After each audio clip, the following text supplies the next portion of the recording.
Good morning, Steeler Nation. You are listening to the New Standard Podcast. I am your solo host. My name is Neal. Coolong. Lance Williams filled in last night after some of us really couldn't find it within ourselves to stay up even later and discuss what we saw. Of course, what we saw was the Steelers' embarrassing 21-18 loss at the hands of the now 3-10 New England Patriots, a team that had won 2 games prior to last night. The second week in a row, the Steelers helped the team late in the season notch their 3rd victory of the year. 2 teams that will both be drafting comfortably within the top 10 of the NFL draft this coming April. And it is possibly a position where the Steelers are headed for as well, considering everything that we saw. Embarrassing is really the only word that I could come up with. I hate using hyperbole like that. I don't want to suggest that this team is more than what we saw, although I would say it's fair. They're a bit better than the performance we watched last night, certainly better than the game against the loss against the Cardinals as well the previous week. The reality is, though, this team is not very good. The fact that they won 7 games is more overachievement rather than underachievement. And we are starting to see the bottom fall out over a personnel and strategy philosophy that has clearly not worked and is finally not going to be consistent with it's not consistent week in and week out. In the past, they had lulls that they were able to come back from.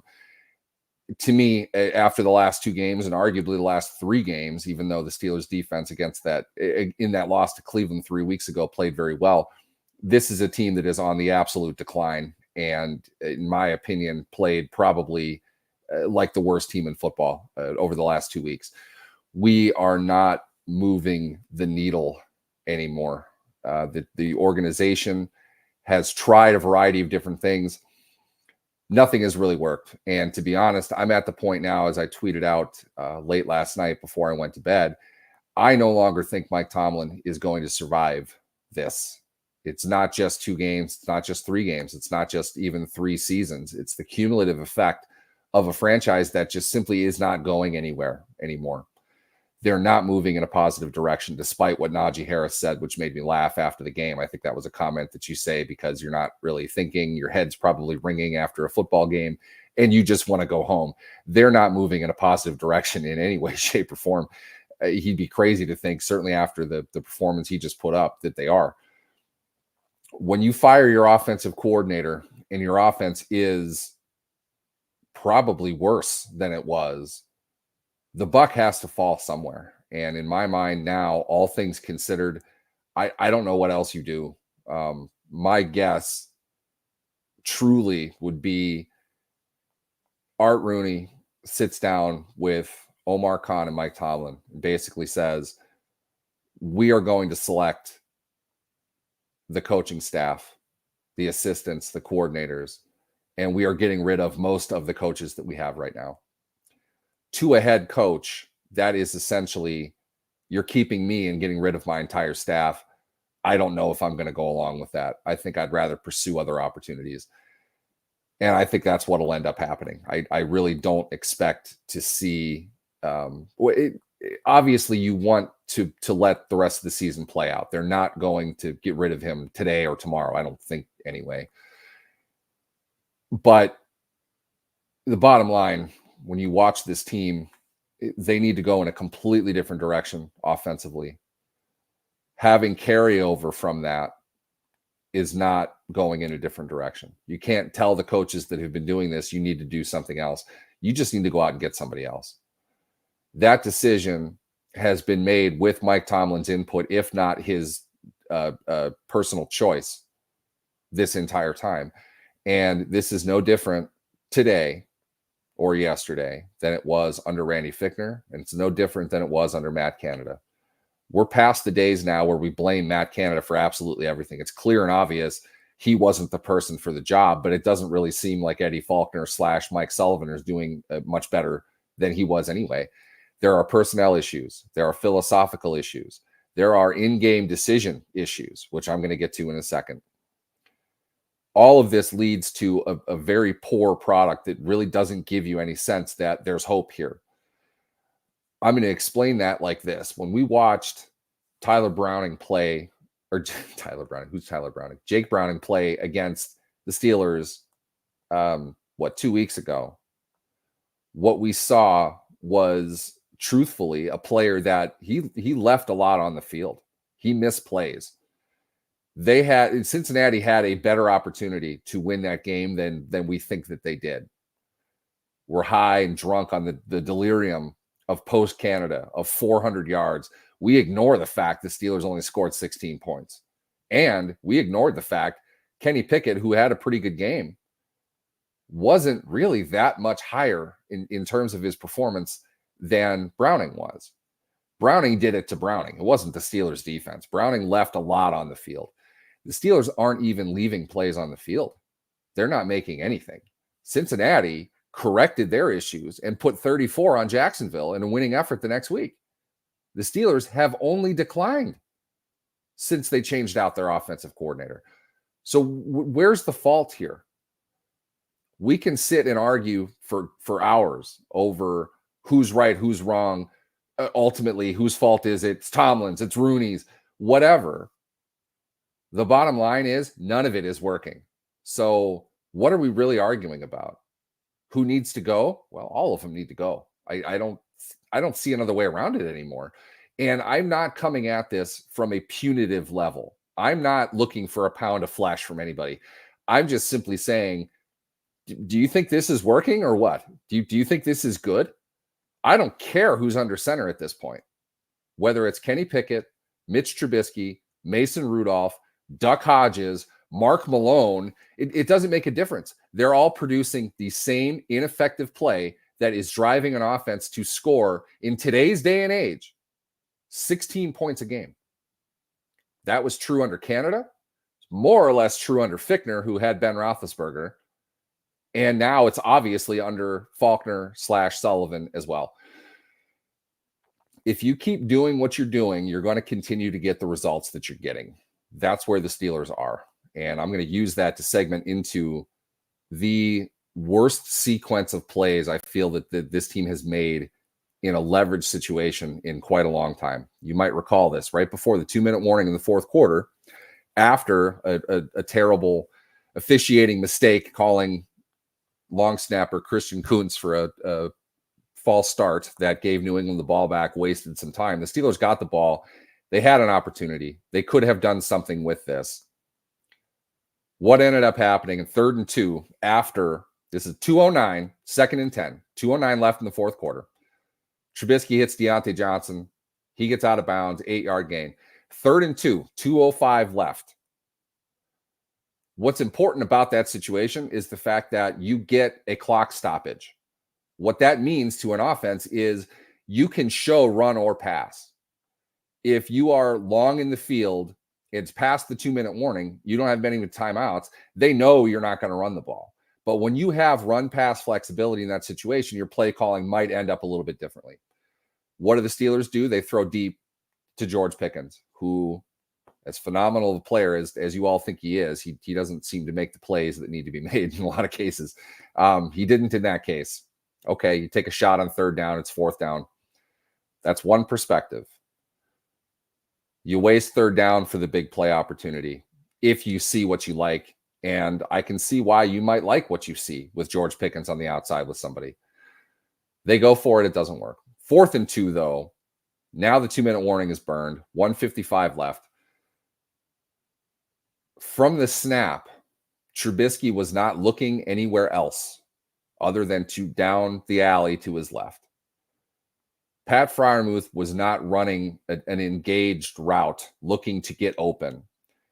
Neither was Allen Robinson coming on a slow drag across the middle. This play was specifically designed to go to Johnson if they got a certain look. They saw what they thought was the look that they needed. And a couple different things happen here. One, Johnson's never open. He is never in an advantageous position over the defender. 2, The safety, who's playing high and more or less saw this coming, got over right away and was on top of the play. 3, if you're going to make that throw into what's essentially double coverage, I don't want to say double coverage so much because the safety came down on the play. He knew the ball was going there. If you're going to make that throw as a quarterback, it's got to be to the outside. You've got to put it somewhere the defender can't get to, only your guy can get to, even if it's a low completion throw, which this absolutely was. You could see that from the start. Trubisky put it 3 yards inside, gave his receiver no chance to make a play on it. In fact, 2 defenders had a much better chance to catch it. Probably should have. If we're breaking down the Patriots film, they had ample opportunity to make a play on that ball, and they didn't. It was a terrible throw. It was a terrible decision, and it came at the highest leverage moment in the game for the Steelers offense. So I'm asking, what in the hell are you thinking you're going to accomplish with that? Your 2-play sequence was to throw the ball deeper down the field on a 2-yard to gain situation twice. 3rd down, 4th down. Game on the line. You're down 3 points. You're not down 10. You're not 3rd and 11. You're not 4th and 11. There is absolutely no reason for you to try that twice. This is compounded by the fact Trubisky couldn't hit the broadside of a barn if it was 15 yards away this entire game. You've heard me rip Kenny Pickett for his accuracy issues consistently on this show. For Trubisky, it was 10 times as bad. He couldn't hit anything. His footwork was terrible.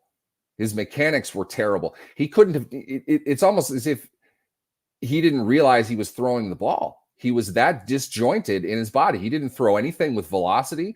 I don't know whether he's hurt, but he looked terrible. And he played terribly. And they lost largely because, once again, they have a quarterback that can't make a difference on the field. Bailey Zappi has little to no physical talent at the NFL level. He tore up a defense that didn't have an inside linebacking group at all, yet continued to march him out there like they did. He made plays in this game.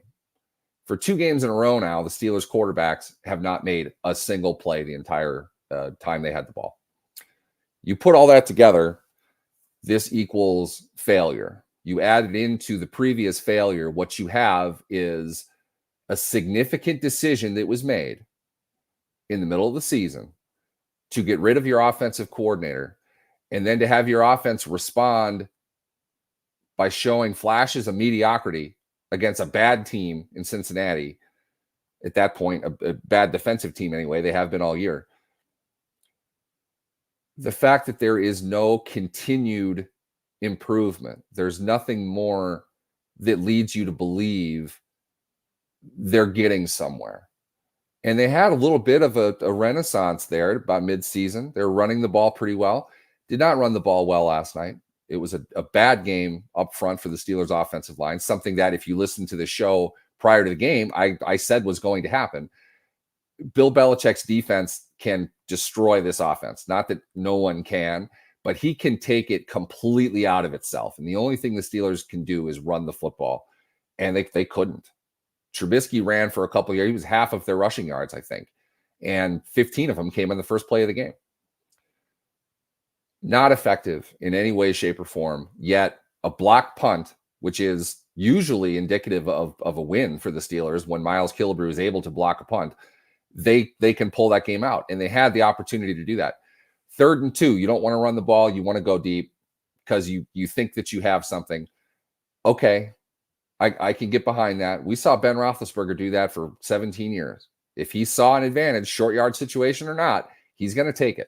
Okay, that's throwing to Mike Wallace. That's throwing to Antonio Brown. That's not throwing to 5'10" Deontay Johnson, who is going up against 2 defenders who are both in front of him the entire time. Very, very low odds situation. Very, very poor play call, to put it mildly. And the sense of desperation that it fills me with is what permeates through the rest of the game when you watch it back. Because you look at the 3rd type of end around run that they had, the first 2 to Calvin Austin, one went for a nice gain, one lost 7 yards, And the third one was to third string tight end Connor Hayward, who then attempted the pop pass that everyone knows and loves with two defenders in his face and then two defenders on top of Darnell Washington, the intended target, by the pylon. The pass, fortunately for the Steelers at that point, fell incomplete because it was a duck, and there is no way Washington would have caught that ball. Not even the great Darnell Washington would have come down with that. Red zone issues, to put it mildly, are a problem. Third downs, to put it mildly, are a problem. This team was 3 for 14 in a game that they probably should have outgained their opponent, but they ran more plays, 66-55. They had more possession, 32-19 to 27-41. And perhaps most importantly, against a Patriots team that had an uncharacteristic 7 penalties to the Steelers 1, and it was a play that should not have been penalized, they made hay with absolutely nothing in this game offensively. So I ask you again to bring it all full circle. Does this look good or what? Do you think this is working or what? What needs to be done about it? I don't know how many answers are left. What I know is this team now has 4 games left in the season. You can't honestly expect them to win any of them. You really can't, not now. And I was the one saying they should go 5-2 down the stretch. They blew that opportunity 3 times now, and they only made up with one of them, and that was against a quarterback that had probably the worst start he's going to make in his NFL career and rebounded very well the next week. He is now better than every Steeler quarterback that we have. I'm not even looking at the comments. I don't want to hear about Mason Rudolph. It really doesn't matter. It's the same thing over and all. And the bottom line is, yes, it can get worse. If this continues, that's worse. If it's the same thing in their next game, it's worse. They're not improving in any way, shape, or form. And my question is, when you run out of answers, what do you expect them to do? You've tried everything. There are a variety of different things. You've gone through 2 quarterbacks. You've changed out an offensive lineman. The offensive lineman, by the way, I'd like to point out that, one, I'm surprised Chuks Okorafor will have a job at the end of today if he does. If you come in and report eligible, you have one job. You are supposed to be on the line of scrimmage to take an illegal formation penalty, which is like the 5th of the Steelers season.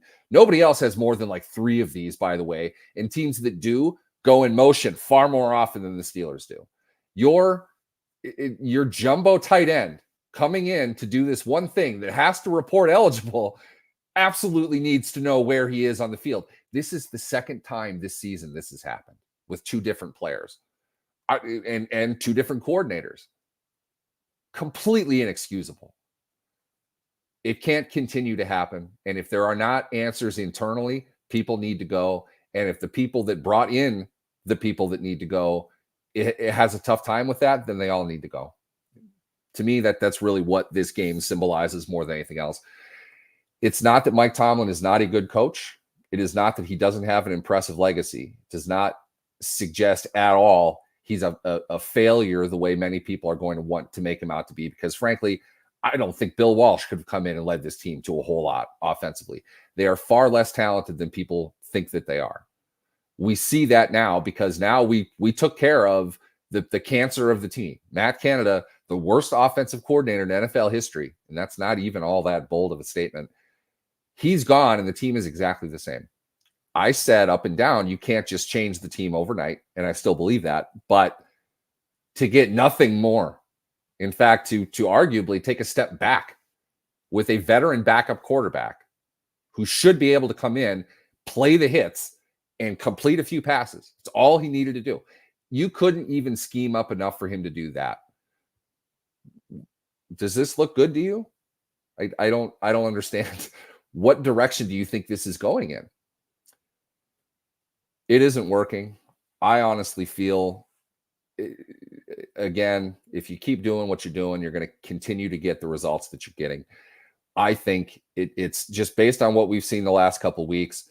For the first time, a Tomlin team doesn't believe in Tomlin. They don't believe in what they're trying to do. They didn't play hard in this game. Obviously, there are players that do. There are players that don't, though. I don't want to point solely at George Pickens every single time something like this comes up, but the sideline stuff is getting old.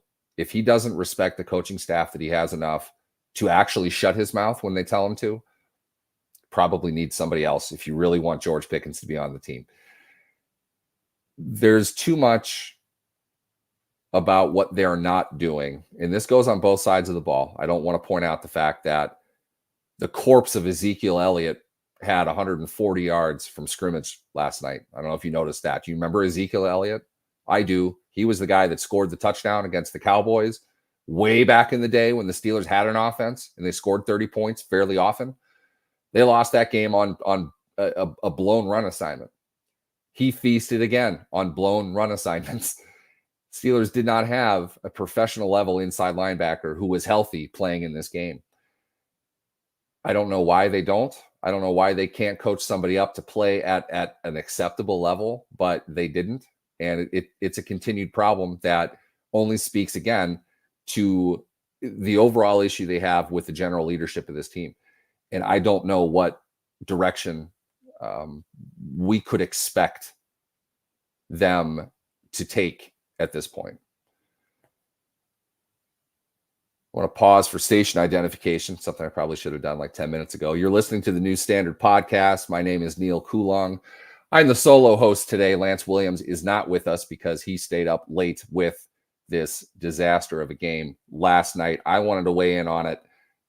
I thank you for being here because this is a lot of fun. I enjoy the big talker games. Not the most enjoyable game I've ever seen, but overall, generally a complete train wreck of an effort last night. 21-18 loss to the Patriots. The Steelers sit at 7-6 overall. I don't think it's even worth talking about the playoffs. Insert your Jim Mora joke here. Playoffs? You kidding me? Playoffs? That whole bit? That's the Steelers today.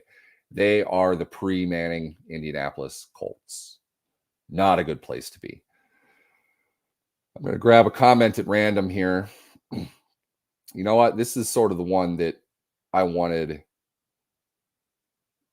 to dig into because somebody made a comment about this last night as well. The comparison I think everyone will want to make as far as Mike Tomlin leaving would be Andy Reid getting fired in Philadelphia, only to go on to Kansas City, and not even really all that much longer later, meeting and defeating the Eagles in a Super Bowl, his second Super Bowl title. Andy Reid was able to reinvent the way he coached. He was able to bring about significant change because of the situation that he was put in. What he was doing wasn't working in Philadelphia anymore. They needed to make a change. And to be honest, I think Nick Sirianni is one of the best head coaches in the game. Both teams profited from this. Kansas City went from the Alex Smith nothing days of, kind of the peak of the Steelers right now, a 9-8 presence that might get a playoff game here and there, into a dominant dynastic level team with a Hall of Fame quarterback and tons of skill players around him because they reinvented themselves as an organization, certainly as an offense. Philadelphia was granted the same opportunity, find a new coach and reinvent themselves. This is the decision the Steelers need to make. At what point can you say Mike Tomlin no longer has the locker room? That's one question. What I would ask is, why do you want the locker room that you have currently? Does this look good to you or what? Does this seem like something that's working, that's right on the edge of anything? You could make the argument right now the Steelers are the worst team in the NFL. At some point, you need to do something about that. And it's not get rid of the tight ends coach. That's happened. They've done all of that. It's not change out your offensive line coach for the fourth time in 7 years or whatever it is. At some point, you got to say, look, this was not an acceptable season. This did not work out the way that we thought this was going to work out. It is not punitive. What I mean by that is nobody is trying to extract a pound of flesh from Mike Tomlin because the team doesn't win games. Well, A lot of you probably are, but you shouldn't. The idea here is it's not working with what they're trying. They need to try something else. And sometimes that means a different voice. It means a different perspective. And you kind of need to start over. To suggest the Steelers won't do this because of this and this and this. Tomlin's been in that job longer than Cowher. And Cowher resigned when he was on top, more or less. Maybe not that last year, but that's another argument. Noel was finished. That wasn't working anymore. They needed to move on. They're not going to fire Chuck Noll. They didn't fire Bill Cowher. I'm not even suggesting they have to fire Mike Tomlin. I do think, though, they're going to need to have more input as far as the coaching staff, the philosophy, the direction they're trying to go, because they can't find a quarterback who doesn't find himself in the bottom third at best within the NFL. Where they are in reality is like the mid 30s. Okay, so there are backups in the league who have started now who are better than the starters the Steelers have trotted out this season. That's not going to change with Mason Rudolph, by the way. It'll be the exact same thing because their entire offense is a disaster. They need a complete overhaul of that, but you can't get rid of 27 offensive players. You're keeping most of them. You're paying a lot of them. You can't get past a lot of it. Maybe some are bad contracts, although I don't know if I would necessarily argue that they are, but they need to be coached differently than what they are now because you need to find a way to make them productive. Art Rooney famously said this: I don't mind overpaying for a good player. The problem that I have is overpaying for a bad player.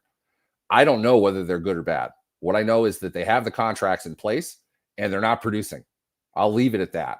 Okay. If you want, I'll tell you sometime about who's good and who isn't on the offense, but they don't have a ton of talent, but they're not completely lacking talent either.